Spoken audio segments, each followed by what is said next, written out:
저는 성남테크노과학고등학교에 그 영상제작과가 있어요. 영상제작과 부장으로 있는 이슬입니다. 소리 들리시죠? 네, 소리 잘 들리시죠? 네, 그래서 성남테크노과학고등학교의 영상제작과 부장으로 있는 이슬이라고 하고요. 저는 그 교직에 오기 전에 그 영상 편집, 그러니까 영화 편집을 했었어서 학교에서도 이제 주로 편집 프로그램을 가지고 아이들을 가르치고 있는 교사입니다. 네, 그래서 오늘 연수 내용도 그거기에 맞춰서 진행을 할 거고요. 지금 연수를 화면이 보이시죠? 지금 PPT 보이시죠? 네. 그 목차를 보시면은, 강의 소개 짤막하게 하고, 그 다음에 프리미어 프로를 배우실 거예요. 기본 툴부터 이제 배우실 건데, 그래서 여기 그 연수 주최해 주시는 분이, 융합 수업 사례를 조금 소개를 해달라라고 하셨는데, 사실 시간이 좀 부족하면 그 부분은 그냥 언급 정도만 하고 넘어갈 거고요. 포토샵도 사실은 아주 짤막하게 그냥 뭐 작업하는 내용으로 보면 자막 정도만 해서 오늘은 프리미어 프로를 중점으로 진행을 할 겁니다. 그리고 제일 중요한 거는 Q&A를 받아야겠죠. Q&A가 제일 중요하니까 네, 그 시간을 좀 많이 확보하려면 수업을 빨리빨리 진행을 하도록 하겠습니다. 네, 프리미어 프로를 배우실 텐데요. 정확하게 아이들한테 진도를 이렇게 나갈 때도 저는 순서대로, 영상 제작 순서대로 수업을 합니다. 그래서 여기도 마찬가지로 여러분 선생님들이 아주 기본도 모르실 수도 있다라고 전달을 받아서 네, 아이들이랑 똑같은 그 프로세스로 진행을 할 텐데요.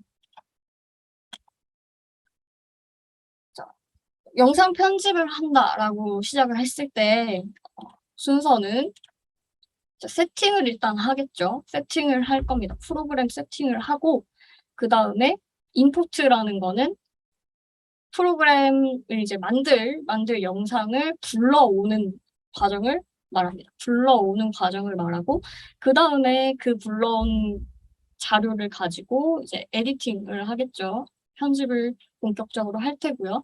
그 다음 이제 그거를 편집이 되어 있는 프로젝트 파일을 가지고 동영상을 만드는 것까지를 이제 익스포트라고 합니다. 그래서 익스포트까지 하게 되면 이제 하나의 동영상이 완성이 되는 겁니다. 그래서 이 과정을 가지고 선생님들이 어, 네, 선생님들이 수업을 진행을 하시게 될 거예요. 처음에 이 프리미어 프로를 만지시게 되면, 이제 켜시게 되면, 어, 일반적으로 이해를 하시는 것이 그냥 프로젝트에 올리면 동영상이 다 올라가는 거고 이제 그걸 가지고 다 만드는 거니까 어딜 가서도 똑같이 그렇게 보이지 않을까? PPT나 이런 거 저장하면은 다 똑같이 보이듯이 그렇게 보이지 않을까라고 생각을 하세요. 뭐 한글 프로그램도 그렇고 PPT도 그렇고 다 그러니까 그렇게 생각을 하시는데 사실은 그 편집 프로그램은 빈 체제로 돼 있습니다. 빈 프로그램 체제로 돼 있어서 이 개념을 좀 아셔야 되는데 편집 프로그램은 자리값 혹은 데이터 값만 기억을 합니다. 그 컨텐츠에 대한 백업은 안 돼 있는 상태로 실제 파일은 없는 상태로 자리값과 데이터 값만 가지고 하기 때문에 그 매번 똑같은 자료를 불러오게 돼요. 그게 디렉토리로 이제 주소로 가지고 올 텐데 그래서 선생님들이 제일 많이 질문하시는 거 이거는 현장에 가도 마찬가지입니다. 현장에 가도 어시스턴트가 오면 처음에 이거를 제일 질문을 많이 합니다. 저 이거 작업했는데 왜 아무것도 없죠? 혹은 다 오프라인 뜹니다. 이거 어떡하죠? 라고 하시는데 그거 그 질문은 즉 빈 프로그램을 잘 이해를 못 하실 때 나올 수 있는 거고요. 다 프로그램을 열어도 아예 아무것도 안 뜨는 경우도 있고 오프라인이라고 뜹니다. 오프라인이라고 뜨면 그 껍데기만 있기 때문에 그 안에 있는 내용을 채워줘야 되는 거는 이제 디렉토리로 연결을 해줘야 돼요. 연결을 해줘야 되기 때문에 이 부분을 잘 기억을 하시고 혹시 편집을 하신 다음에 오프라인 뜬다. 뭐가 안 된다라고 하실 때는 그때 그거였지라고 이해만 하고 계셔도 좀 덜 당황스러우실 텐데 처음에는 굉장히 당황스럽습니다. 처음에 저도 열심히 막 밤새서 편집을 했는데 다 오프라인 뜨고 다 날아가 버려서 깜짝 놀랐는데 이제 그거를 제자리를 찾아줘야 됩니다. 그래서 꼭 세팅을 할 때 처음에 그 파일 이름과 자리, 그 디렉토리를 잘 찾아가게끔 저장을 해주셔야지. 그래서 파일 정리를 잘 해주셔야지만 그런 좀 실패를 방지할 수 있습니다. 요것만 잘 기억하셔도 사실 당황스러울 일은 크게 없고요. 그래서 세팅할 때 파일 정리는 꼭 필수로 하신 다음에 처음에 그 동영상 같은 거 이제 불러오실 때 막 이상한 이름 막 카카오 이렇게 써져가지고 막 이렇게 이상한 이름으로 하시면 그 디렉토리가 바뀌면 언커넥트가 되기 때문에 꼭 파일을 쓰실 때 누가 봐도 알아볼 수 있게끔 파일 네이밍을 꼭 해주셔야 됩니다. 네, 요거는 꼭꼭꼭 지키셔야지 당황스러운 일들이 없을 거라는 거 기억해 주시고요. 자, 그래서 빈 프로젝트를 처음에 세팅을 합니다. 그래서 세팅을 할 때는 빈 프로젝트를 세팅을 하는데 이때는 그냥 프로젝트 이름만 해주고 어디에 저장할지 로케이션만 저장을 할 거고요. 그 다음에 이제 인터페이스를 아셔야겠죠. 딱 열면 이제 창이 뜨는데 뭐 뭔지도 모르겠고 하니까 인터페이스를 이제 아신 다음에 여기가 중요해요. 세 번째, 시퀀스 세팅을 해야 되는데 시퀀스 세팅이라는 건 뭐냐면 지금 실제로 내가 작업할 그 창에 대한 세팅입니다. 이 빈 프로젝트 세팅은 사실 이름이랑 로케이션만 딱 지정을 하고 끝나요. 그렇기 때문에 이거 뭐야? 다 된 건가? 세팅이 끝났나? 라고 생각을 하실 수 있는데 이제 세 번째 들어가 시퀀스 세팅이 제일 중요합니다. 거기서 또 오류가 많이 나요. 그래서 선생님들이 이제 자료를 불러오신다. 그 자료를 불러오실 때 찍기는 24프레임으로 찍었어요. 그런데 이 프로젝트 세팅 자체를 내가 30프레임으로 한다. 그러면은 오류가 생기겠죠. 프레임이 드랍이 생기겠죠. 그렇게 되기 때문에 내가 찍은 그 파일의 포맷을 일치시켜서 해야 합니다. 근데 요새는 프로그램이 많이 똑똑해져서 프로그램 세팅을 이제 인포트를 파일을 불러오면 자, 이 세팅 값이랑 이 파일의 세팅 값이 다른데 일치시킬래? 라고 물어봐요. 그러면 보통 OK를 누르면 맞기는 하는데 이게 사람이 하는 게 아니고 기계가 하다 보니까 컴퓨터가 하다 보니까 세팅을 처음에 안 하고 들어가면은 편집이 꼬이는 경우가 왕왕 있습니다. 그래서 나 열심히 했는데 이게 왜 이렇게 보이지? 프레임이 좀 이상해 보이거나 아니면은 화면 크기가 좀 이상해 보이거나 하는 것들은 다 시퀀스 세팅에 오류가 있습니다. 그래서 저희 학교 친구들도 고등학생 친구들도 대부분 여기서 많이 오류가 나서 그렇게 되면은 다시 편집을 해야 해요. 그래서 요거는 꼭 중요하게 프로젝트 세팅하는 거, 인터페이스 이해하는 거, 시퀀스 세팅하는 거는 무조건 처음 알 때 정확하게 알고 나가자라고 가르치고 있습니다. 세팅하는 거는 요 세 가지 이해해 주시면 되고요. 그래서 거기서 이제 임포트를 하게 됩니다. 세팅이 다 끝나고 나면 이제 임포트를 하는데 여기서 정리된 파일, 꼭 정리하라고 하셨죠. 정리된 파일을 불러오고요.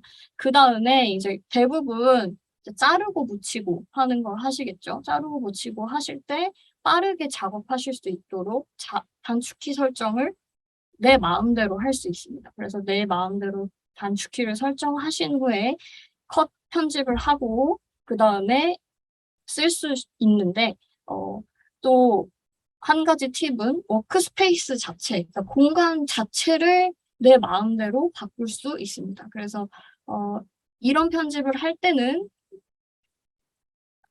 음향 편집을 할 때는 음향 편집이 맞는 워크스페이스가 있고요.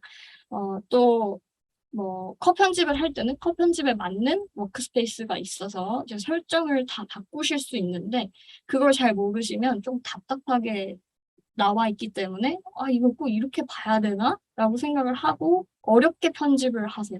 근데 이것만 이제 3 가지 파일 불러오고 단축키 설정하고 워크스페이스 설정할 줄 알면 편집 시간이 훨씬 줍니다. 훨씬 줄게 잘 할 수 있다라는 거. 그래서 임포트에서는 요 3 가지 기억하시면 되고 지금 설명드리는 거를 이제 실제로 프리미어 프로 프로그램을 통해서 실습을 하시게 될 건데 그때도 이제 천천히 설명을 해 드릴 겁니다. 근데 이 과정을 알고 실습을 하셔야 되기 때문에 순서대로 설명을 먼저 해 드리는 거고요.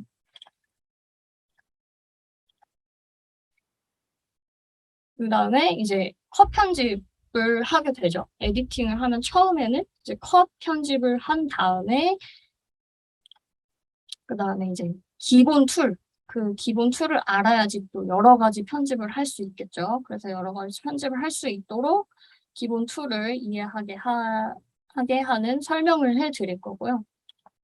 그다음에 멋지하기라고 하는데 멋지는 영상과 음향이 따로 들어오는 영상을 편집할 때 그 영상과 음향을 동기화시키는 과정을 멋지라고 합니다. 그래서 전문적으로 편집을 하실 때나 아니면 음향을 좀 좋게 해서 품질을 좋게 해서 하고 싶다라고 할 때는 100% 이렇게 멋지를 해서 하게 되죠. 근데 뭐 핸드폰으로 찍은 거 그냥 편집할 때는 굳이 멋지 과정을 거치지 않아도 되지만 혹시 멋지 과정이 필요하실 분들도 계실 것 같아서 간단하게 설명하고 넘어가겠습니다.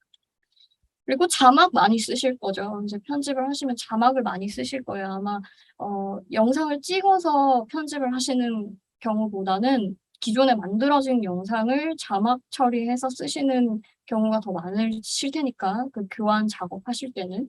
그래서 자막 만드는 과정을 또 설명을 해 드릴 겁니다.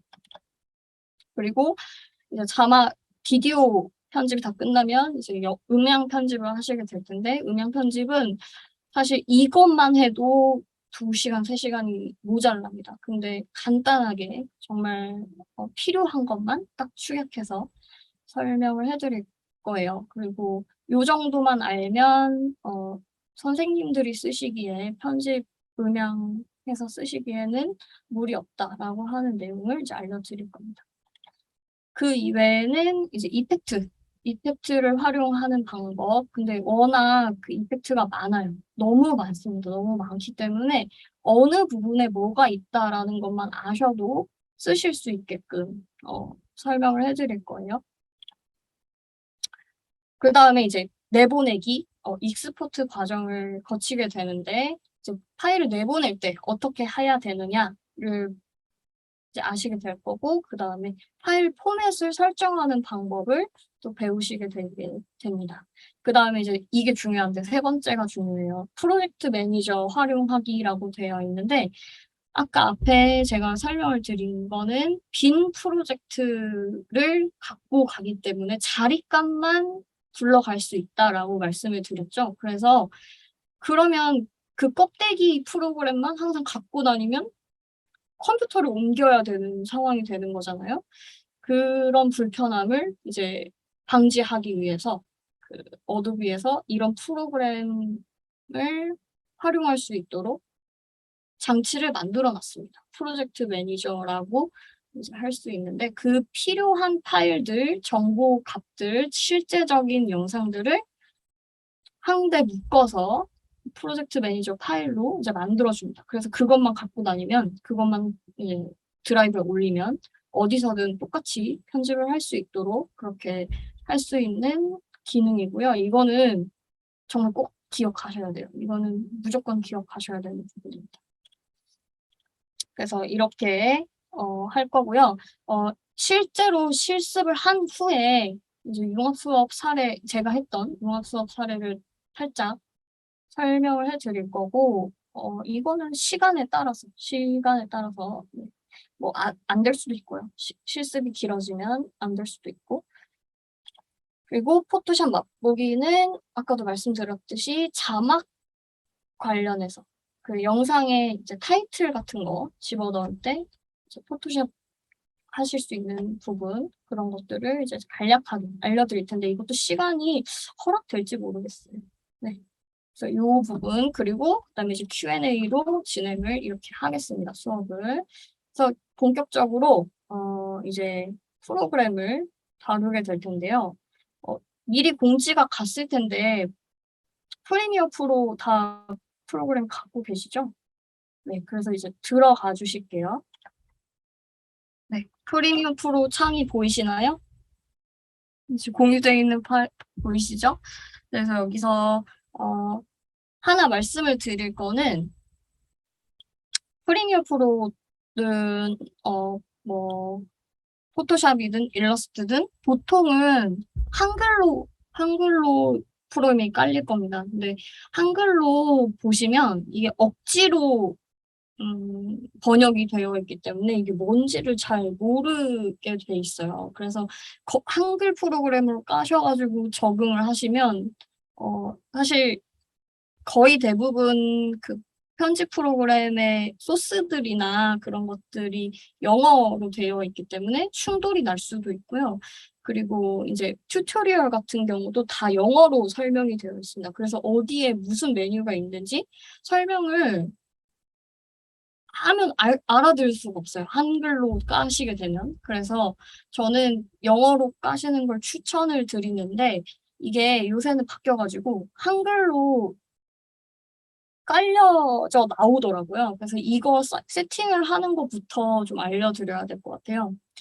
그래서 이 세팅을 하는 방법을 컨트롤 12, 컨트롤하고 F12를 누르시면 이제 바뀌는데 처음에 그 new 프로젝트를 누르셔서 아예 창을 만드셔야 돼요. 만드셔서 컨트롤 F12를 누르면 바꿀 수 있게 만들어집니다. 그래서 일단 지금 한글로 세팅되어 있으신 분 계신가요? 한글로 세팅되어 있으신 분? 네. 이 프로젝트 창을 만드셔서 그냥 여기 크리에이트를 누르시면 이렇게 나옵니다. 그래서 나온 상태에서 컨트롤 F12를 누르면 여기 이렇게 뜨거든요. 그래서 여기에 랭귀지를 쳐주세요.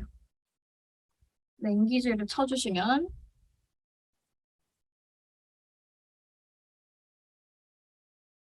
아이고 이게 대문자로 써야 됩니다.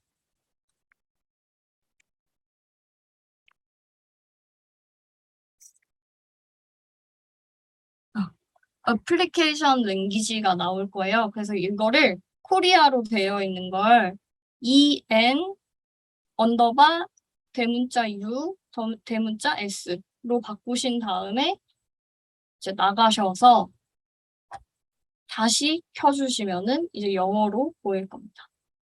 네. 그래서 영어로 세팅을 하신 다음에 수업을 들으시는 게 좋아요. 옛날에는 이거 깔때 그 언어를 뭘로 할 거냐라고 선택을 하게끔 되어 있는데 요새는 억지로 한글로 깔게 만들어놨더라고요. 그래서 이거를 알려드려야 될 것 같아서 네, 알려드렸고 이제 세팅이 끝나시면 말씀을 해주세요. 진행을 하겠습니다. 다시 껐다 키시기만 하면 됩니다. 다시 설명을 해드릴게요. 지금 보면 이렇게 창이 뜰 거예요. 이렇게 창이 뜨면 뉴 프로젝트를 누르고 그냥 여기 밑에 가면 이제 아무거나 크리에이트, 만들기. 뉴 프로젝트를 누르면 이제 프로젝트 네임이 지정하게 되어 있는데 이제 이거를 그냥 언타이틀로 하고 그다음에 크리에이트를 누르면 이렇게 이렇게 작업창이 뜹니다. 작업창이 뜨게 만드신 다음에 컨트롤 F12를 누르시면 콘솔이 뜰 거예요. 콘솔이 떴을까요? 네, 콘솔이 뜨는 게 맞습니다. 그 다음에 여기 돋보기에다가 대문자로 영어로 랭귀지를 쳐주세요.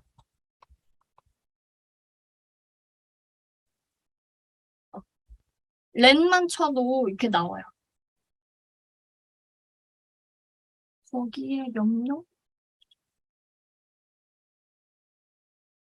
여기 돋보기란이 없나요? 콘솔하고 여기 디버그 이렇게 여기 콘솔 지금 짱 뜬 거에 보면은 디버그 베이스 로 바꾸시면은 네 이렇게 이걸로 이제 바꾸셔가지고 이렇게 돋보기를 만드셔서 랭귀지를 하면 어플리케이션 랭귀지를 바꿀 수 있게 됩니다. 그래서 이거를 소문자 언더바 대문자로 꼭 바꾸셔야 돼요. 이거 틀리면 또 오류는 en 언더바 대문자 u 대문자 s 이렇게 바꿔주시고요. 그리고 그냥 나가시면 돼요. 그냥 x 눌러주시면 나가시면은 그리고 아예 껐다가 켜주실게요. 이제 떴어요. 공유를 드릴게요. 그러면 이 상태가 될 겁니다. 그래서 아까 말씀드렸듯이 빈 프로젝트를 만드는 게 뉴 프로젝트고요. 뉴 프로젝트를 누르면 이제 여기 이렇게 뜹니다. 그래서 프로젝트 네임, 여기는 어디에다가 이 프로젝트를 저장할 거냐라는 그 로케이션만 저장할 수 있게 만들어지는데 얘도 원래 그 C 드라이브에 지정이 돼 있어요. 이렇게. 그래서 뭐 특별히 바꾸실 게 없습니다. 옛날에는 이제 세팅창처럼 이렇게 떠가지고 다들 다 하셨는데 지금 이거를 바꾼 것 같아요. 그 어도비에서. 프로젝트 네임은 지정을 해주셔도 됩니다. 그래서 뭐 원하는 이름이 있으시면은 하셔도 되는데 그냥 저는 뉴로 하겠습니다. 그래서 크리에이트를 딱 누르시면은 이제 본격적으로 창이 뜹니다. 그래서 본격적으로 창이 뜰 때 이렇게 생겼을 텐데요. 이건 기본 이제 창이고 이거부터 인터페이스부터 설명을 해드릴게요. 여기는 이제 소스 창이라고 여기 써 있죠. 노클립이고 소스 창이라고 써 있습니다. 그래서 제가 드렸던 그 클립을 올리면 소스를 볼 수 있는 창이고요. 여기는 이제 우리가 만드는 그 시퀀스 창, 이제 우리가 만들고 있는 영상이 보일 겁니다. 플레이가 되는 창이고요. 여기는 이제 여기 보면 인포트 미디어라고 되어 있죠. 그래서 여기는 불러오는 창입니다. 뭐가 됐든 이제 사진이 됐든 영상이 됐든 음향이 됐든 불러오는 창이 될 거예요. 그리고 여기는 이제 타임라인 창이라고 합니다. 여기 타임라인이라고 하죠. 타임라인은 작업을 하는 모든 게 여기 다 뜹니다. 그래서 여기 이렇게 네 가지로 크게는 구분이 되어 있고요.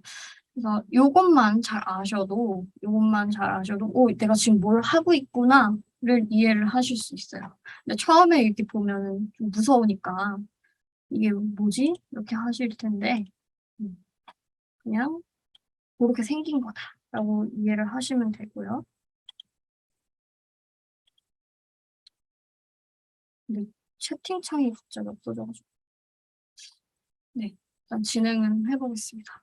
여기 에딧 창으로 되어 있죠. 그래서 여기 인터페이스는 이 정도. 또 여기 생기는 이 바는 음향이 얼마나 피크를 치는지 이렇게 왔다 갔다 할 거예요. 왔다 갔다 할 거고. 그 다음에 이제 여기 보면은 처음에 세팅을 할 때 키보드 단축키를 세팅을 하는 곳이 여기 있습니다. 키보드라고 써있죠? 키보드 앞에 써있는 에딧에 들어가시면 키보드 이렇게 딱 누르면 이렇게 생깁니다. 이렇게 생기면 여기서 모든 단축키를 다 관장하실 수 있어요. 다 모든 기능을 내가 심어 놓을 수 있습니다. 그래서 많이 쓰시는 기능을 내가 원하는 자리에 심어서 쓰시면은 돼요. 그래서 단축키 막 어렵게 외우고 하시지 말고 편집을 하시다 보면 내가 자주 쓰는 키가 있을 거예요. 자주 쓰는 그 기능을 여기다가 이렇게 심어서 하시면 되고요. 저는 컷 편집을 할 때는 대부분 이제 구분점을 이렇게 자르는 구분점을 주는 거를 먼저 쓰겠죠. 그래서 add edit, add edit은 여기 있습니다. 여기 add edit 원래 컨트롤 K, 그래서 컨트롤 K를 되게 많이 쓰는데 컨트롤 K를 많이 쓰니까 저는 여기다가 1번에다가 이렇게 놓습니다.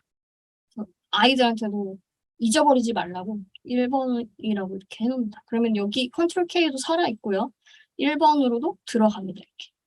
그래서 이렇게 단축키를 넣어놓고 그 다음에 그러면 이따가 클립을 구분점을 주는 거를 이제 여기 들어가게끔 만들어질 거예요. 그 다음에 여기 add edit 심어 놓으셨으면 두 번째로는 리플 딜리트 RIP만 쳐도 리플 딜리트 이렇게 나옵니다. 여기 리플 딜리트 나오죠? 네. 그래서 여기 리플 딜리트를 2번에 심어줍니다. 이 리플 딜리트라는 건 뭐냐면 그냥 딜리트가 아니고 그 빈 자리까지 싹 없애주는, 그냥 삭제를 한 번에 삭제를 해주는 키입니다. 그래서 그냥 이 타임라인의 자리가 빈 채로 영상만 아니 컨텐츠만 그냥 지우겠다 그러면 백스페이스로도 지울 수 있는데 나는 자리까지 싹 다 지울 거야 라고 할 때 리플 딜리트를 쓰니까 이렇게 두 키만 가지고도 컷 편집이 가능합니다. 그래서 획기적으로 시간을 줄이고 싶으실 때 이렇게 쓰시죠, 대부분. 그래서 그 외에도 많이 쓰시는 그 단축키는 이렇게 자리에다가 심어 두시면 훨씬 편합니다. 외우시지 마시고, 그러니까 뭐 이렇게 인터넷에 찾아서 프리미어 프로 단축키 이렇게 찾으셔서 쓰시는 분 많으신데 컨트롤 K를 일일이 다 누르는 시간보다 그냥 키 하나 딱 눌러서 끝나는 시간이 훨씬 줄어들기 때문에 저는 이렇게 심어두고 시작을 할게요. 심어두고 OK를 누르면은 이제 단축키가 먹습니다. 그래서 실제로 이제 그 자료실에 올려두었던 그 자료를 받으셔서 압축을 풀으시면 그 저희 학교 학생이 찍은 자료가 있을 거예요. 그거를 불러와 주시면 됩니다. 아까 PPT에서 제가 설명했듯이 임포트로 해가지고 설명을 했듯이 임포트로 불러오시면 되는데 여기 있죠? 임포트 미디어 딱 누르면 여기 지금 모든 컴퓨터에 있는 자료가 여기 다 뜰 겁니다. 그래서 어디서 받은 거를 불러올 때 여기서 이제 불러오면 되겠죠. 그래서 저도 여기 있는 거를 불러올 겁니다. 지금 이렇게 그 임포트를 해주시면은 이렇게 정보가 뜹니다. 그래서 정보가 뜨고 이렇게 분류를 할 수 있어요. 근데 이제 이 방식은 저희가 영화를 편집을 할 때 분류하는 방식이고요. 이제 저희는 영상 제작과다 보니까 영화를 찍어서 그러니까 학생들이 이제 씬별로 그리고 컷별로 그리고 테이크별로 이렇게 네이밍을 해요. 네이밍을 해가지고 이렇게 멋지 파일을 만들 때도 이렇게 분류를 해가지고 씁니다. 그래서 선생님들께서 이렇게 불러온 상태, 임포트를 해서 불러온 상태 6개 파일을 이제 불러오셨을 거고, 이거를 보통은 그냥 하나 이렇게 땡겨서, 이렇게 하나 땡겨서 이렇게 불러와집니다. 이렇게 똑같이 이렇게 불러와지고, 얘만 땡겨도 이렇게 불러와집니다. 그래서 이거는 뭐 어렵지 않게 하실 수 있어요. 하실 수 있는데, 보통 이거를 처음부터 끝까지 다 불러와야 하는데, 못 불러왔을 때 꼭 이렇게 소스가 하나씩 빠지는 경우가 생겨요. 그래서 이제 클립이 좀 많아졌을 때는 컨트롤 A 똑같습니다. 그거 한글이랑 똑같아요. 하나를 딱 찍은 다음에 이제 컨트롤 A 하면 전체가 다 선택이 되고 그 전체 선택을 한 후에 이걸 불러오면은 빠짐없이 이렇게 붙을 수 있죠. 그래서 이런 그 편집을 어쨌든 직업으로 가졌던 사람으로서는 그 편집은 그 정확성이 더 중요합니다. 스피드보다 정확성이 더 중요하기 때문에 약간 쓰다 보시면 아 이렇게 쓰면은 훨씬 실수가 덜하구나 아니면 이렇게 빠지는 게 덜하구나라는 거를 아실 수 있어요. 그래서 그 방식으로 이제 하시면 되는데 자 이제 선생님들한테 드렸던 파일도 이렇게 돼 있을 거예요. 그래서 음, 여기 보시면 영상과 음향이 같이 들어가 있는 파일, 그리고 음향만 있는 파일이 있을 거고요. 그래서 이렇게 안 돼 있고 그냥 전체적으로 불러오셨을 때 다시 볼게요. 제가 아까 설명했듯이 전체적으로 그냥 이렇게 컨트롤 A 해서 이렇게 와주셨을 때 그때 이렇게 돼 있을 거예요. 그래서 이렇게 딱 붙여주셨죠? 그러면 얘가 음향이 쭉 밀려 있고 그 다음에 이게 뒤로 이렇게 붙어 있을 거예요. 근데 보시면 얘가 왜 따로 이렇게 돼 있고 이렇게 돼 있냐면 이게 음향이 먼저 붙어 있었죠. 그래서 순서대로 붙는 거예요. 순서대로 붙기 때문에 얘가 구분이 이렇게 딱 가 있어요. 구분이 돼 있을 거예요. 그죠? 구분이 이렇게 가 있을 때 얘를 방향키를 이렇게 누르면 부분점으로 갑니다. 부분점으로 가죠. 그래서 얘를 움직여주면 되는데요. 지금 얘가 이렇게 길이가 너무 길잖아요. 그래서 창을 볼 때 불편하니까 플러스 마이너스 키를 누르시면 얘가 플러스가 되면 확대가 되고 마이너스 키를 누르면 이렇게 줄어듭니다. 그래서 한 번에 이렇게 딱 손에 들어오게 할 때는 마이너스 키를 누르시면은 한 번에 이렇게 딱 봐서 선택을 하실 수 있고요. 이렇게 디테일하게 편집을 하고 싶으시다 할 때는 플러스 키를 이렇게 누르시면은 플러스로 점점 확대가 될 거예요. 그래서 요거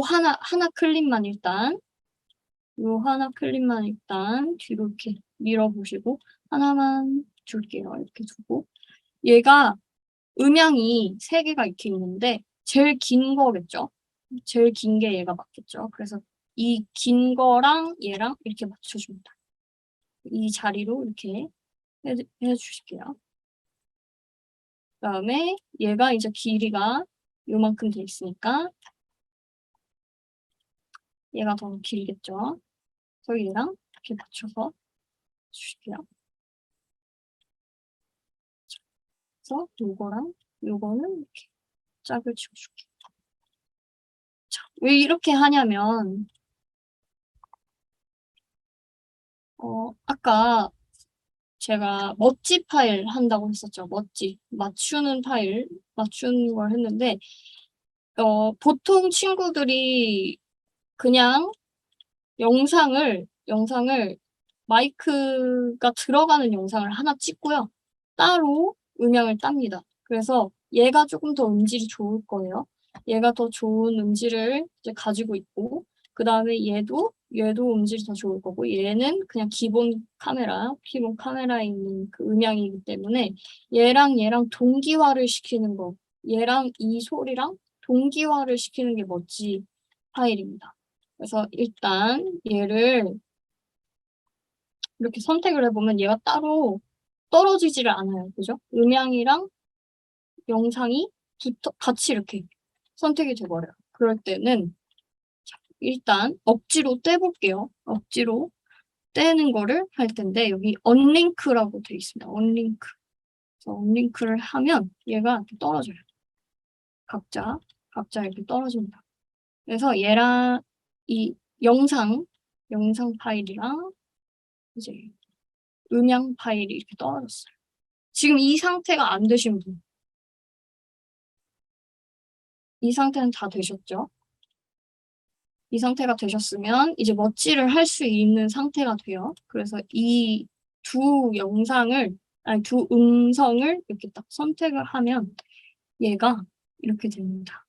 그래서 멋지 클립을 하면 얘가 붙겠죠? 얘가 붙으면 안 되고 싱크로나이즈 이렇게 하면은 얘가 어디에 갖다 붙을 거냐라는 걸 알려줘요. 그래서 오디오라고 지정을 해줍니다. 그럼 얘가 자리를 찾아줘요, 이렇게. 얘가 이렇게 자리를 찾아줍니다. 그래서 들어보면 얘가 동일하게 찾아졌는지, 동일하게 찾아줬나요?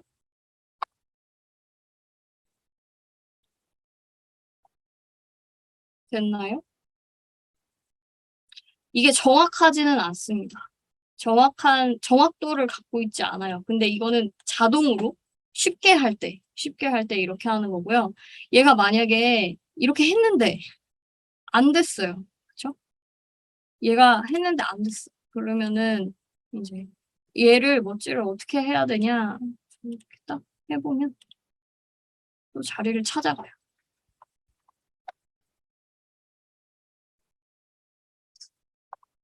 자, 아까 멋지 클립 말고 어디였죠? 싱크로나이즈. 여기 동기화예요. 이거 영어 아니고 이제 한글로 보면.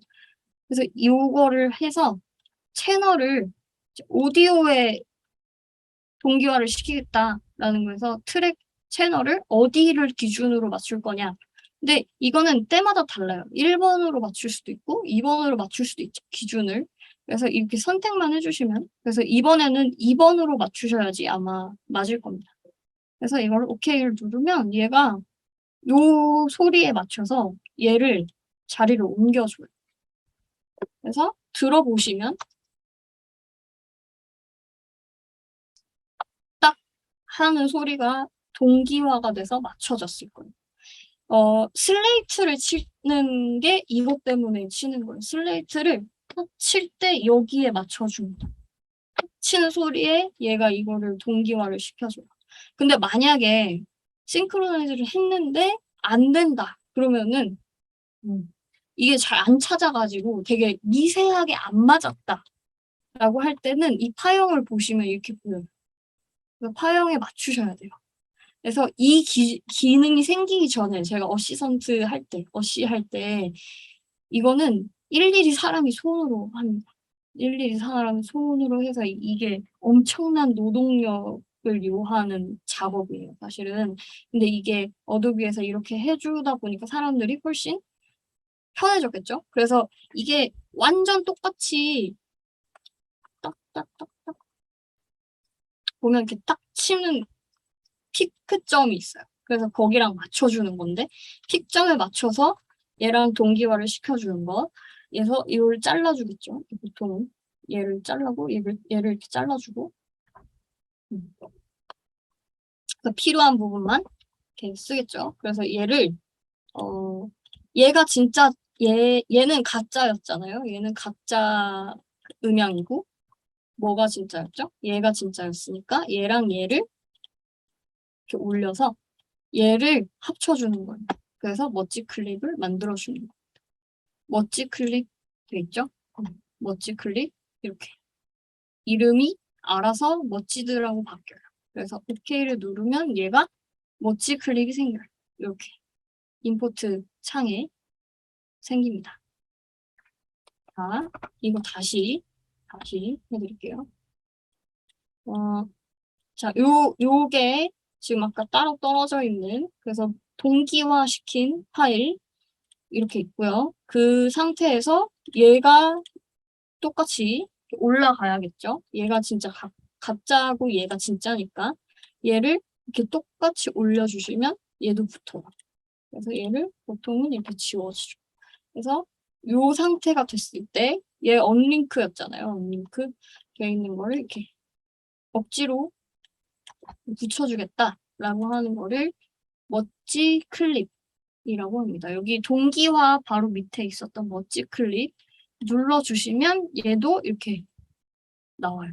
얘는 이 씬의 8컷 3테이크겠네요. 얘 네이밍을 해줬으니까 이렇게 뜨는 겁니다. 그래서 뒤에 멋지드라고 되어 있고 그래서 여기 이 상태로 그냥 OK를 누르면은 알아서 얘가 클립을 이렇게 만들어줍니다. 그렇게 되면 이제 이거를 날리고 요렇게 됐을 때 이렇게 얘를 끌어오면은 알아서 투 채널로 바뀌어요. 얘를 끌어오면은 멋지드 파일을 하면 원 채널이었던 게 알아서 투 채널로 바뀝니다. 그래서 멋지드 파일 하는 거 다 이해하셨죠? 멋지 파일 만드는 거. 요것만 사실 잘 돼도 요것만 할 줄 알아도 그 영상 편집을 할 때 거의 뭐 반은 이해했다라고 생각을 하시면 돼요. 그래서 이렇게 멋지 파일 만드는 거를 먼저 했고요. 이제 이거를 가지고 이제 컷 편집을 하겠죠? 컷 편집을 이제 하게 될 거예요. 그래서 이제 컷 편집 과정을 거칠 텐데 지금 클립을 제가 3개 드렸어요. 3개 드렸을 텐데 그 3개의 파일을 다 멋지 파일로 만들어주세요. 지금 컷 편집을 하기 전에 멋지드 파일로 지금 가짜 오디오로 되어 있던 거랑 이렇게 정리를 해서 멋지 파일을 한번 해보시고 안 되는 부분이 있으면 제가 채팅창을 보고 있을 테니까 질문을 해주세요. 어디서 뭐가 안 된다. 아, 소리 파일이 2개가 생긴 이유, 그러니까 채널이 2개가 되는 이유는요. 얘가 보통 녹음을 모노로 녹음을 하지만 얘가 파일을 생성할 때 그 모노로 채널을 따지 않아요. 두 개로 보통 2채널로 영상을 만들기 때문에 2채널로 음향을 만들기 때문에 얘가 세팅을 그렇게 해놔서 그렇습니다. 여기 보면 시퀀스 세팅이라고 아까 말씀을 이제 설명을 드릴 건데 그걸 보면 이제 음향 자체를 2채널로 받아라라고 하는 그 명령이 되어 있어요. 그래서 얘도 멋지 파일을 하면은 무조건 모노가 아니라 스테레오로 받는 거예요. 그래서 작업을 이렇게 똑같이 해주는 거예요. 양쪽, 오른쪽, 왼쪽 그 스테레오로 파일을 받을 수 있게끔 세팅이 되어 있어요. 이 프로그램 자체에. 그래서 이 멋지 파일을 하고 나면은 모노가 아니고 채널로 붙은 소리. 사운드가 하늘색이 있고 초록색이 있죠. 이 아이들이 처음에 찍을 때 찍을 때 아예 그 핸드폰처럼 채널을 받은 거예요. 그 핸드폰처럼 음향을 같이 받은 거고 얘네들은 그 녹음기를 또 따로 해가지고 사운드를 잡은 겁니다. 녹음기로 사운드를 따로 땄고 그 다음에 카메라에서도 사운드가 들어갈 수 있게끔 따서 이렇게 작업을 한 겁니다. 보통 영화 그 편집실에서 네네. 예, 보통은 이렇게 되죠. 이렇게 찍으면 이제 영상이랑 이 아까 요렇게 뜨죠. 이 상태가 돼요. 보통 핸드폰으로 찍으면 요 상태. 요거 하나만 딱 이렇게 뜹니다. 요거만 이제 받아지고요. 그러면 이제 이거는 친구들이 또 녹음기로 받은 파일이고요. 근데 이건 이제 음질을 좀 더 좋게 만들기 위해서 영화 팀에서는 그렇게 하니까 네, 찍은 거고요. 핸드폰으로 찍으면 요 상태가 됩니다. 그러면 또 이런 질문을 하실 수 있겠네요. 이걸 2 채널로 하려면 어떡합니까? 라고 하실 수 있는데 이걸 또 언링크를 하셔가지고 이걸 그냥 복제하시면 돼요. 복사하시면은 얘가 붙습니다. 또.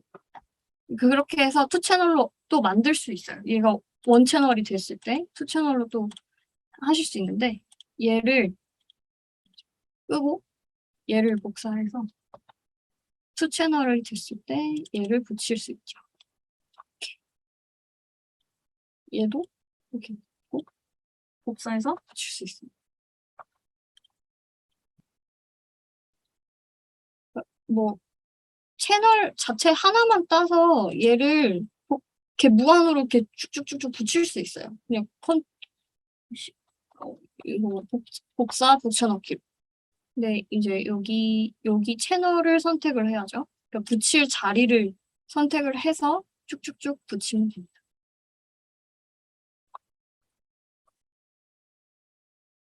그래서 멋지 파일을 지금 해주시는 컷 편집을 할 준비가 되면 해주시면 됩니다.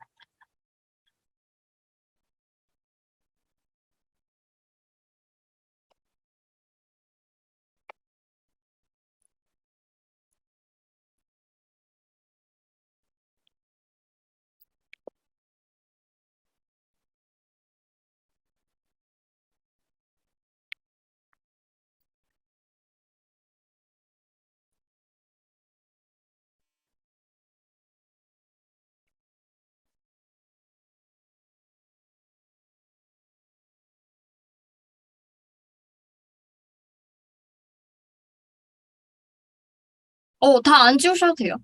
그냥 갖고 계셔도 됩니다. 혹시 따로 또 채널이 필요하실 수 있으니까. 보통 임포트, 네. 사용이 완전히 일치하게 되려면, 마우스로 하시지 마시고요.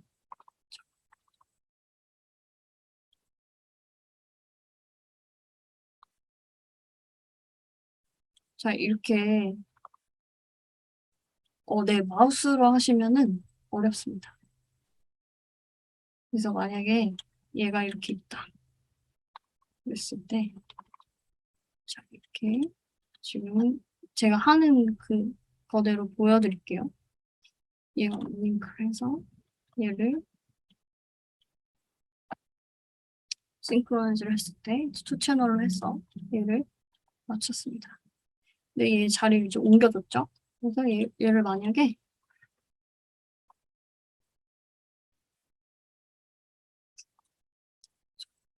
이렇게 했는데 얘를 정확하게 맞추고 싶다.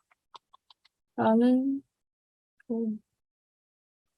게 생길 수 있죠. 하면 얘를 이렇게 움직이시면은 사실 힘들어요. 시간도 많이 걸리고. 그래서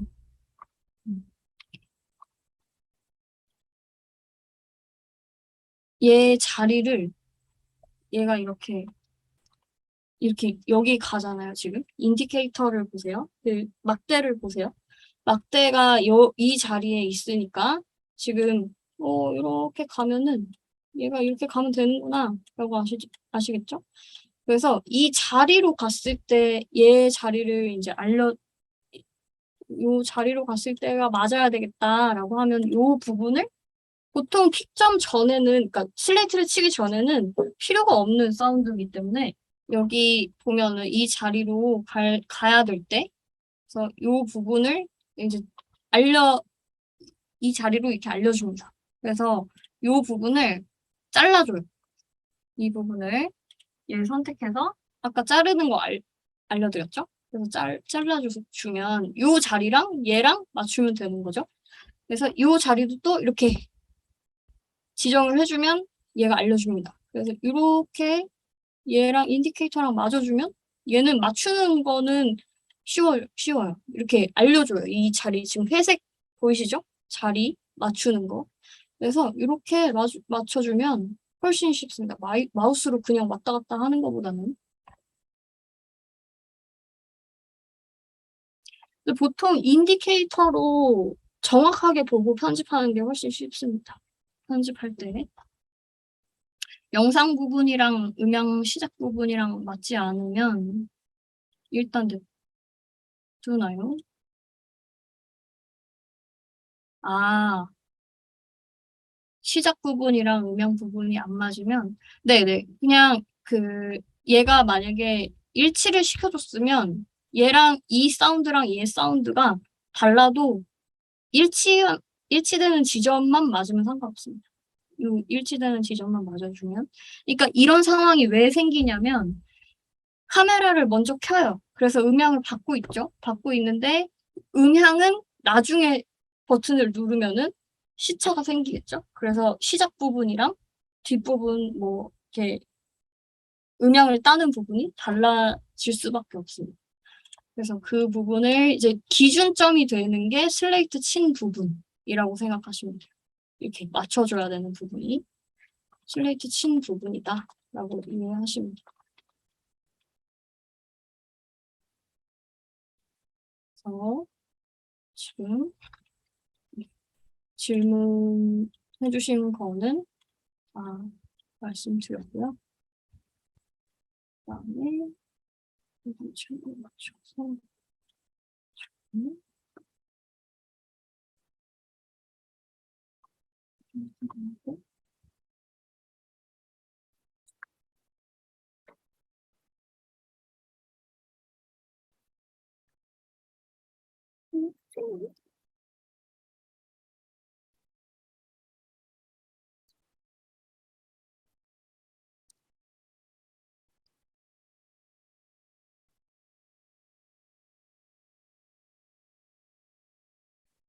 멋지 파일 다 하셨어요?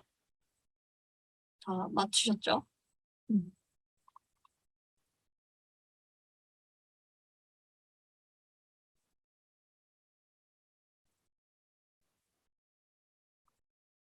그래서 이걸로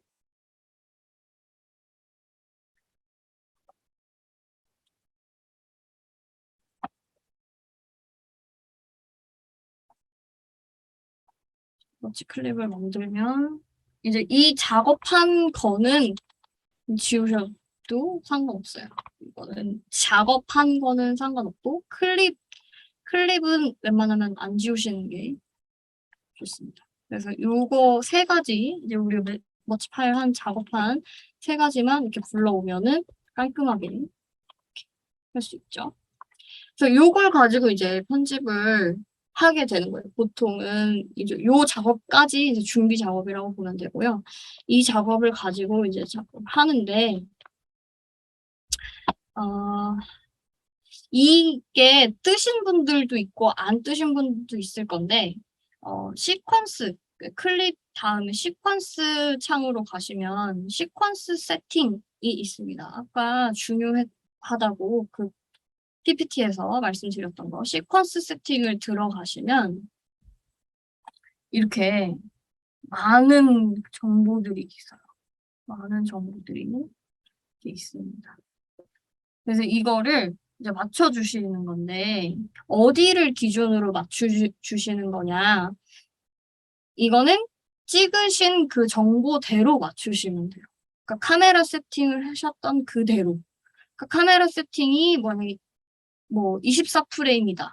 그러면은 24프레임을 찾아서 여기서 24프레임을 찾으시면 되고요. 근데 이거 24프레임이 없는데요? 뭐 30프레임밖에 없는데 그래서 24프레임이 없을 리가 없긴 하지만 어쨌든 없다라고 했을 때는 제일 근사치로 일단은 하세요. 그 다음에 얘를 클립을 갖고 왔을 때 세팅 값이 다른데 너 일치시킬래? 라는 그 창이 뜨면 그러면 오케이 누르면 됩니다. 근데 뭐 프레임 레이트가 없을 일은 그렇게 많지는 않을 거예요. 그래서 프레임 레이트를 이제 맞춰주고요. 내가 23.976 프레임으로 찍었다. 그럼 여기에 맞춰주시고 그 다음에 이제 프레임 사이즈 어떤 사이즈로 찍었느냐를 이제 맞춰주셔야겠죠. 근데 이거를 잘못해가지고 이 프로젝트 시퀀스 창 자체는 막 뭐 700 곱하기 뭐 400 이렇게 해놓고 뭐 파일을 너무 안 좋은 거를 불러온다거나 아니면 뭐 너무 좋은 파일을 불러온다거나 그러면은 얘가 시퀀스 창에 맞추게 돼 있어요. 세팅 창에 얘가 맞추게 돼 있기 때문에 정확하게 아신 다음에 불러오시는 게 좋습니다. 근데 그러면은 이 정보는 동영상의 정보는 어디서 보나요? 라고 하실 수 있는데 이 파일에 정보가 다 나와 있습니다. 여기 보면은 제가 드렸던 파일을 정보를 또 보시면 여기 속성 파일 드렸던 거에 속성에 보면 또 여기 다 나와 있어요. 나와 있는데 이렇게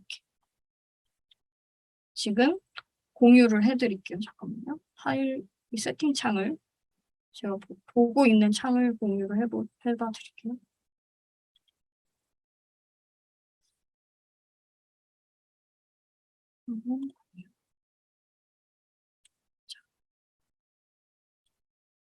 이렇게 공유가 돼 있을 거예요. 자, 지금 여기 보면은 제가 드렸던 2-4의 2 속성 탭에 보이는 요 자세히 딱 보면은 여기 프레임 레이트랑 다 나와 있습니다. 여기 보면. 그래서 선생님들이 보통은 받아서 파일을 쓰시죠. 그래서 뭐 제작하는 경우는 별로 많이 없으실 수 있어서 받으면 이거 프레임 레이트 뭔지 나 모른다. 무슨 포맷인지 모른다. 그러면 보통은 여기에 다 나와 있습니다. 여기에 카메라가 알아서 이렇게 심어주기 때문에 이거를 속성을 확인하시면은 여기에 그 시퀀스 세팅을 해주시면 돼요. 그래서 최대한 그 근사치에 맞는 세팅 값을 이렇게 해주시면 되고요.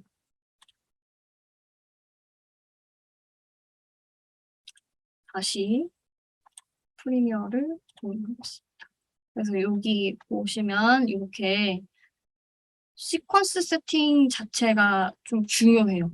이거를 애들이 잘못해서 편집이 좀 망가지는 경우가 대부분이에요. 제가 경험상에는.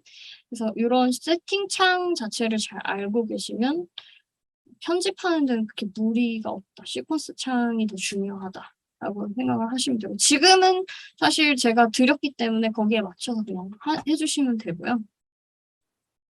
그래서 시퀀스 창을 보시면 그런 창이 뜬다. 어디 있었냐면 여기 시퀀스 있었고 시퀀스 세팅에 있었습니다.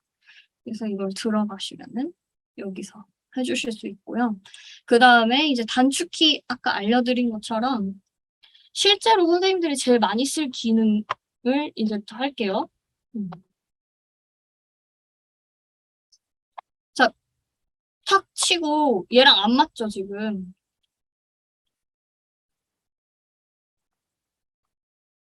소스 참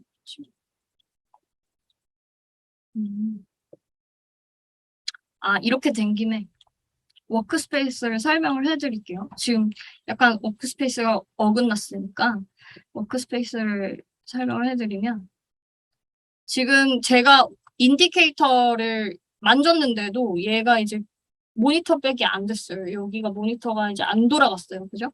안 돌아갔을 때 왜 이러지? 뭐가 이상하다 라고 했을 때는 보통 이겁니다. 보통 이제 윈도우를 들어가 보세요. 윈도우를 들어가 보시면 이제 여기 워크스페이스라는 게 있습니다. 워크스페이스. 이거는 작업 환경을 말하는 거고요. 여기 보면 올 패널이 있어요. 보통 올 패널을 해놓고 작업을 많이 하시는데 저는 에디팅으로 많이 씁니다. 에디팅 이렇게 하면 이제 아까 작업창이 잘못됐었구나 이렇게 바뀌면서 알 수 있죠.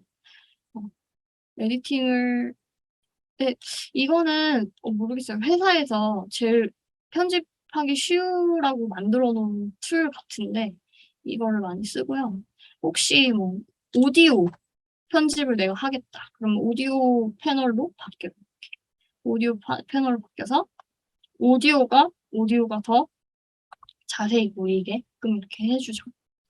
그리고 그 다음에 이제 워크스페이스를 내가 바꾸고 싶다. 내가 만들고 싶다. 라고 하면 여기 밑에 에딧 워크스페이스가 따로 있어요. 그래서 내가 원하는 대로 만들어가지고 하실 수 있습니다. 만들어서. 근데 보통은 뭐 워크스페이스까지 만들어서 하지는 않고요. 그래서 제일 편하게 할 수 있는 건 그냥 올 패널로 해놓고 내가 나중에 이런 거 필요 없다 라면 하나씩 지우시면 돼요. 하나씩 없애시면 되고 근데 뭐 당장은 뭐 내가 컷 편집만 할 건데 이런 이펙트 필요 없다. 그러면 에디팅 띄워놓으시고 이 워크스페이스 창에서 에디팅 띄워놓으시고 하셔도 돼요. 그래서 지금은 편의상 올 패널로 두고 하겠습니다.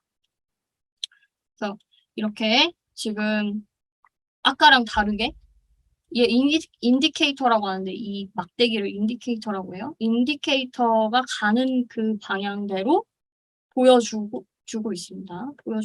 이게 정상 컨디션이에요. 그래서 지금 보면 보통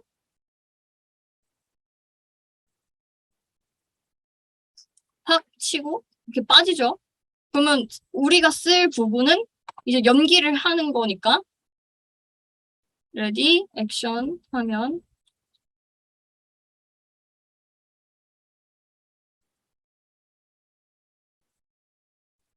여기서부터 이제 연기를 하겠죠. 그러면은 각 편집을 할 때, 그러니까 그냥 러프하게 자를 때 여기서 1번 아까 제가 심어놨던 1번 단축키를 누릅니다. 이렇게 누르면 얘가 알아서 부분을 줘요. 부분을 주게 이렇게 됩니다. 그래서 부분을 주면 여기서 이렇게 잘렸죠. 얘가 이렇게 잘려서 여기서 이제 구분을 줬으니까 여기서 자른다. 그러면 2번을 누르면은 아까 리플 딜리트 싹 다 자리까지 없어지는 거. 그래서 요 지금 앞에 있는 게 없어졌어요.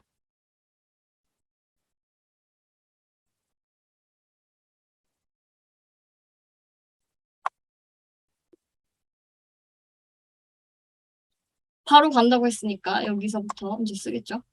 그러면 또 여기도 잘라주면 되겠고 이렇게 잘라서 또 여기를 날려주겠죠. 그래서 여기서부터 이제 쓸 테니까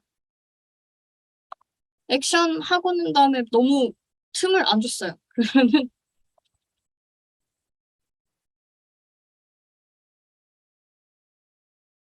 한 다음에 딱 잘라야 되는 부분을 이렇게 주겠죠. 그래서 잘랐어요. 똑같이 잘랐어요. 이렇게 쓰면 되겠죠.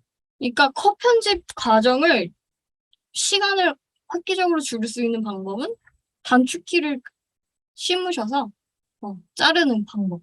근데 만약에 리플 딜리트를 안 썼을 때 리플 딜리트가 뭔지 잘 모르겠고 모르겠지만 그게 뭐죠? 라고 했을 때는 백스페이스를 눌러보세요. 백스페이스를 누르면 얘 자리가 이렇게 남아요. 얘 자리가 남는데 이 자리까지 필요 없다. 나는 이거 이렇게 지우면 돼요. 사실은. 또 자리도 백스페이스로 지우면 돼요. 그런데 굳이 나눠서 이렇게 2번 지울 필요 없을 때 그때 리플 딜리트를 하면 한 번에 싹 지워지니까 선생님들이 원하시는 대로 나는 자리를 남기고 싶다. 그 자리는 남겨야 된다라고 하면 백스페이스로 그냥 누르시고요.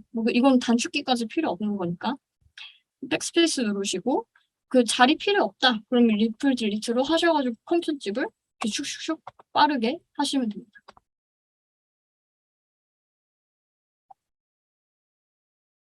뭐 여기까지 쓴다고 하면 또 여기를 이렇게 구분을 딱 주겠죠. 이렇게 구분을 줘서 이렇게 자르면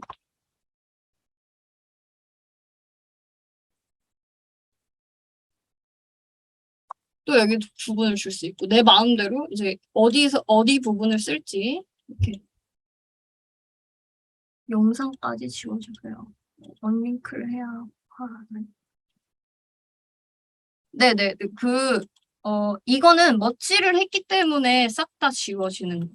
이렇게 필요한 영상까지 지워지는 거고 만약에 요 사운드는 남기고 싶다. 그러면 똑같이 언링크를 하시면은 얘만 또 지울 수 있어요.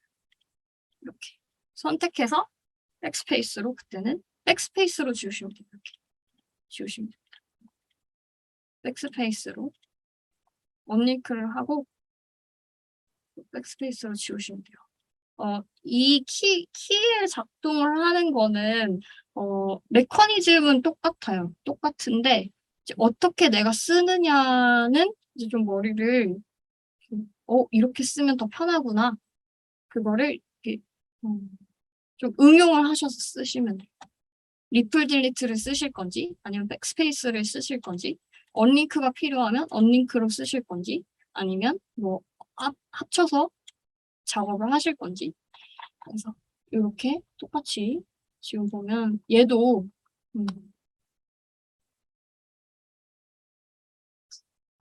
이렇게 돼서 이 친구가 없어지고 그 다음부터 보통 쓰겠죠. 그래서 뭐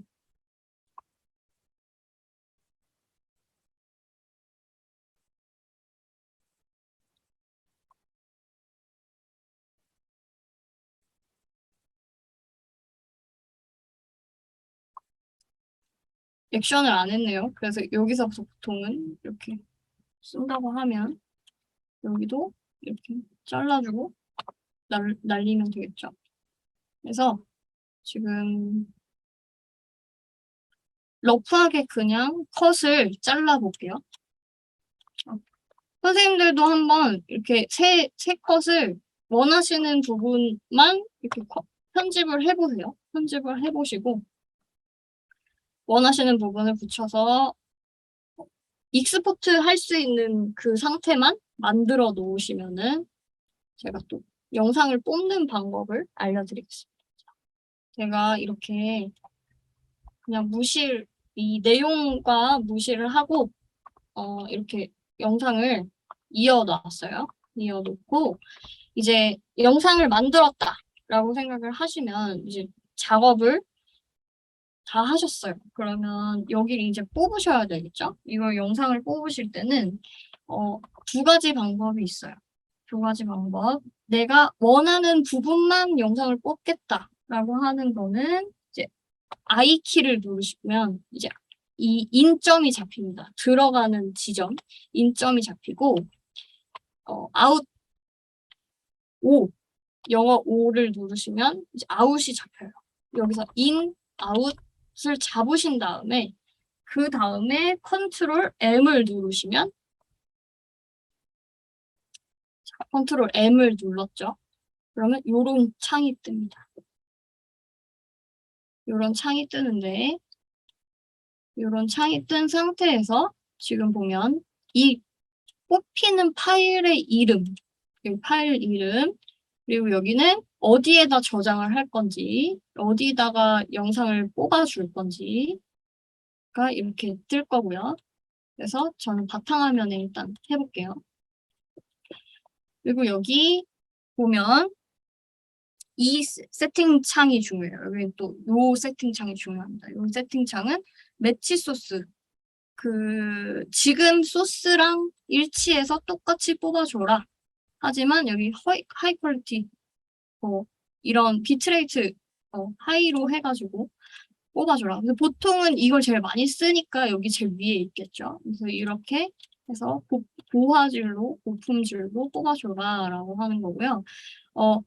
이게 아니고 내가 소스를 다른 소스로 찍었더라도 결과값을 4K로 뽑겠다고 하면 4K로 이제 지정을 해주시면 돼요. 지정을 해주시면 돼요. 그래서 근데 뭐 아주 화질이 안 좋은 걸로 했는데 4K로 한다고 해서 4K로 뽑히지는 않아요. 원래 뭐 소스가 좀 고화질이어야지만 그렇게 되죠. 그래서 보통은 여기 매치 소스로 해서 많이 해놓고 하시고요. 이게 포맷 같은 경우는 이제 이 파일이 생성되는 포맷이 뭐냐라는 거고, 여기 H264라는 거는 압축 방식입니다. 압축 방식. 제일 많이 쓰는 뭐 H264로 압축을 해라라는 거고요. 여기 보면은 이런 거는 이미지죠. 이미지로 뽑을 수도 있어요. 여기서 이미지로 뽑을 수도 있고, 여기 보면 또 여기 JPEG 돼 있고 H264 여기서 내가 원하는 포맷으로 뽑으시면 돼요. AVI로 뽑으실 수도 있고 이렇게 선택을 해서 뽑으시는데 보통 영상 해보시면 알겠지만 H264로 제일 압축을 많이 해서 뽑습니다. 그래서 H264 이렇게 하시면 되고요.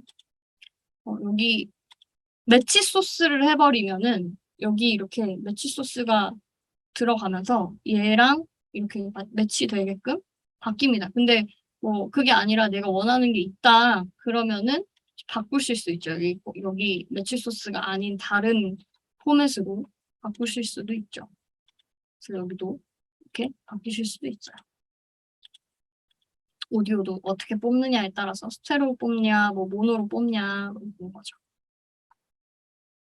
그래서 이게 똑같이 됐을 때 이제 설정이 다 되고 얘가 요만큼 뽑힌다는 거예요. 지금 인점, 아웃점을 잡아서 요만큼 뽑겠다라고 하는 거기 때문에 여기서 이제 설정을 보고 이 지점이 여기가 맞다. 끝까지 확인을 하셨으면 이제 뽑으시면 돼요. 여기 익스포트 있죠? 그래서 익스포트로 이렇게 누르시면 되는데 그 전에 요 정보들 있죠? 이 정보들이 정확하게 내가 맞는지 확인을 하신 다음에 익스포트를 누르시면 이렇게 뽑혀줍니다.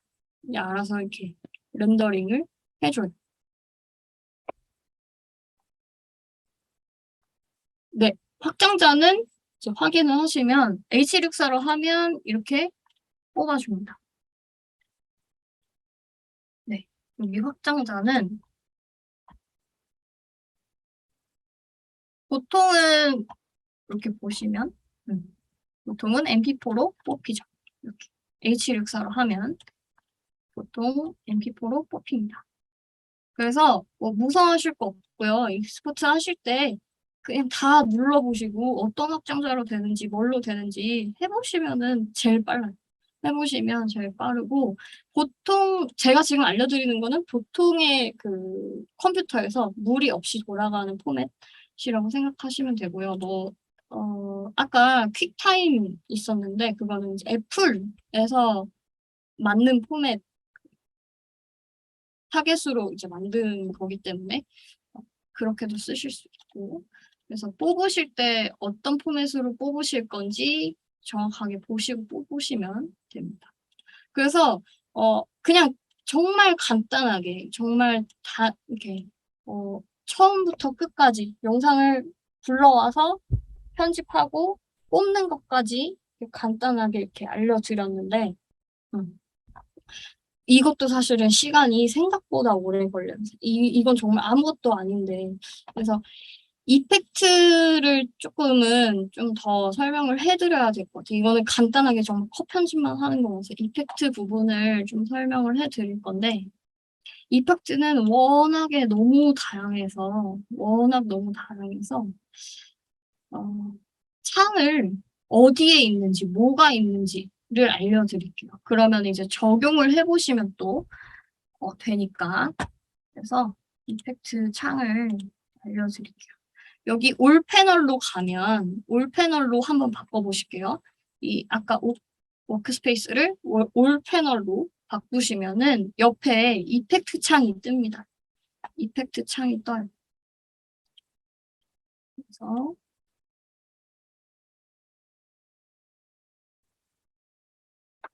이펙트 창으로 바꿔주시면 설명을 해드릴게요. 이펙트 창으로 바꾸시면은 여기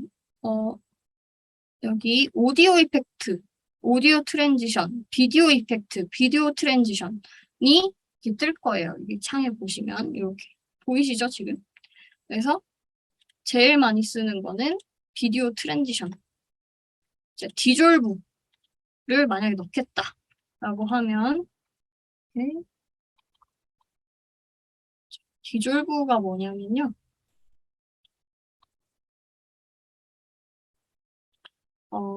자연스럽게 섞이는 건데 크로스 디졸브를 요 디졸브 중에 어떤 거를 이제 선택을 하시면 이렇게 찍으시면 그냥 드래그해서 갖고 오시면 돼요. 이렇게. 그래서 드랍 해주시면은 얘가 먹습니다. 이렇게. 이펙트는 기본적으로 작동하는 원리는 똑같아요. 요거에서 드래그 앤 드랍 그냥 이렇게 하시면 돼요. 드랍 하시면 되고 그래서 이렇게 자연스럽게 넘어가는 게 디졸브라고 보시면 되고요. 그리고 이렇게 놓으시면 또 다른 효과가 이렇게 넘어갈 수도 있고. 그러니까 아주 많아요. 그 이펙트 하나만 해도 사실은 지금 뭐 몇 시간을 가도 부족한데 이렇게 비디오 트랜지션에서도 아주 많은 이펙트들이 있는데 선생님들께서 이렇게 어디 있는지만 알면 적용을 해보시면은 제일 빨라요. 그래서 이렇게 해보시면 되고요. 그리고 보통 그냥 이렇게 막 편집을 하다가 급하게 뭔가 집어넣어야 되는데 뭐가 없다. 그럴 때는 뭐 찾을 시간도 없다. 그럴 때는 이 구분점을 우클릭을 해보시면 그 전에 쓰던 디졸브, 제일 많이 쓰던 디졸브가 들어가요. 이렇게. 우클릭 하셔서 이렇게 들어가시면은 그 전에 넣었던 트랜지션을 넣겠다라는 거가 있고 그거를 우클릭해서 이렇게 들어가시면 여기 트랜지션 넣을게요 라고 하는 거 있어요. 트랜지션 넣을게요. 그래서 집어 넣으시면 바로 있어요. 그래서 너무 지금 컷편집이 급한데 막 이거 집어 넣어야겠다. 그러면은 생각할 시간도 없다. 그럼 이렇게 집어 넣으시면 간단하게 이거 찾을 시간도 없다. 그럼 이렇게 넣으시면 되고요. 이펙트 창은 워낙 종류가 많아서 이렇게 해주시면 되고요. 그리고 음향 편집을 또 하셔야 되죠. 비디오 편집만 하는 게 아니고 이펙트를 또 집어 넣으셔야 되니까. 그래서 그럴 때는 얘도 똑같아요. 그냥 여기 비디오 이펙트 말고 오디오 트랜지션, 오디오 이펙트를 집어 넣는 거는 똑같습니다. 집어 넣는 건 똑같고요.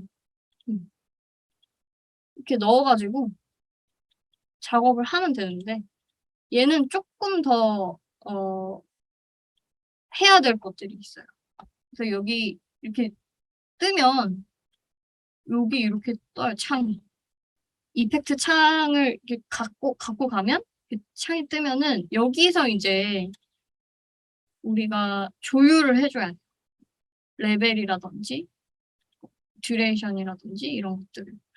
그래서 이런 것들은 조금 시간이 걸려요. 사실 뭐 설명을 해드리려면. 그래서 오늘은 간단하게 그냥 선생님들께서 수업 때 쓰실 수 있게 간단하게 말씀을 드릴 거에 대해는 이렇게 말씀을 드리려고 준비를 했는데요.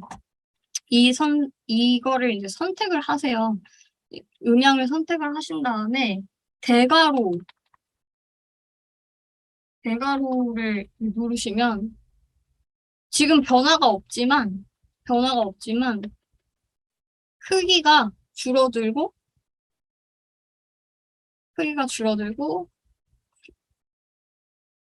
커지고 합니다. 대괄호.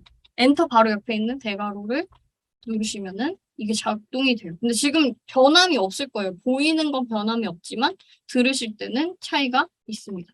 근데 그걸 눈으로 보고 싶으시잖아요. 그죠? 그럴 때는 이 창을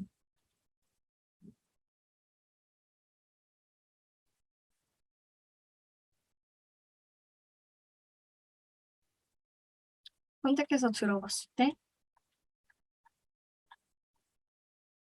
컨트롤 누르고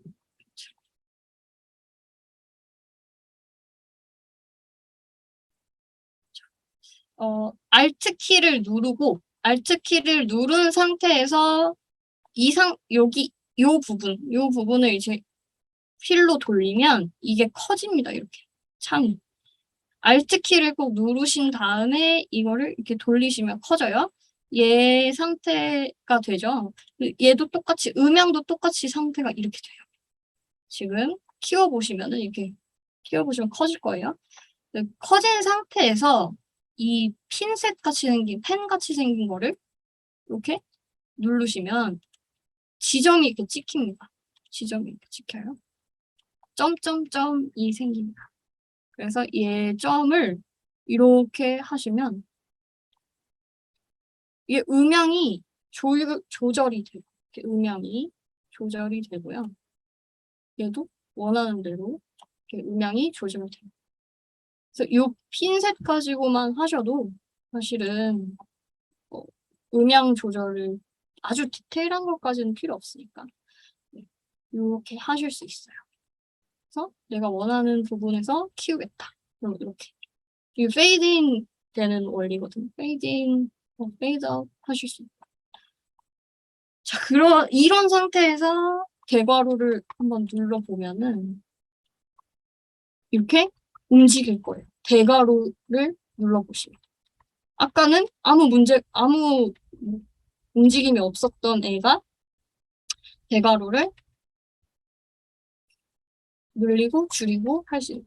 그래서 대괄호가 음향이 줄고 늘고 하는 거를 이 메커니즘이다라는 걸 보여드리려고 지금 이렇게 했습니다. 학생들도 똑같은 게 눈에 안 보이면 이게 뭐예요? 그게 뭐예요? 이렇게 계속 물어보는데 이걸 한번 해주면은 그 키가 그거였지? 이렇게 이해를 합니다. 대괄호를 쓰시면 데시벨 정도는 쓰실 수 있고 그 다음에 여기 펜슬을 쓰시면 이렇게 하실 수 있다. 펜슬을 쓰시면 이렇게 원하시는 부분에 확장하실 수 있고 크게 작게 알아서 해주실 수 있다는 거. 그리고 꼭 잊지 마시고 Alt 키를 누른 다음에 P를 돌리셔야 돼요. 여기로 지금 여기로 똑같아요. 이 타임라인으로 하면 타임라인이 줄고 늘고 합니다. 그런데 이 작업창 앞에 오디오 작업창 앞에 두고 이렇게 하시면 크기가 줄고 늘고 합니다.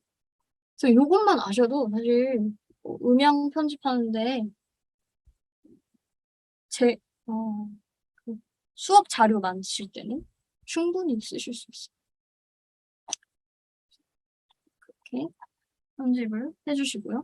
이펙트는 많이 적용을 해보셔야 돼요. 적용을 해보시고 써보시고 하셔야지 알 수 있습니다. 사실은 저도 이 많은 이펙트를 다 쓰지 않기 때문에 잘 다 몰라요. 다 모르고 많이 쓰는 것만 알죠. 또 영화는 더더욱이나 이펙트를 많이 안 쓰기 때문에 방송에 많이 쓰려는지는 모르겠지만 이렇게 오늘 수업을 이제 마쳐야 되는 시간이 됐죠.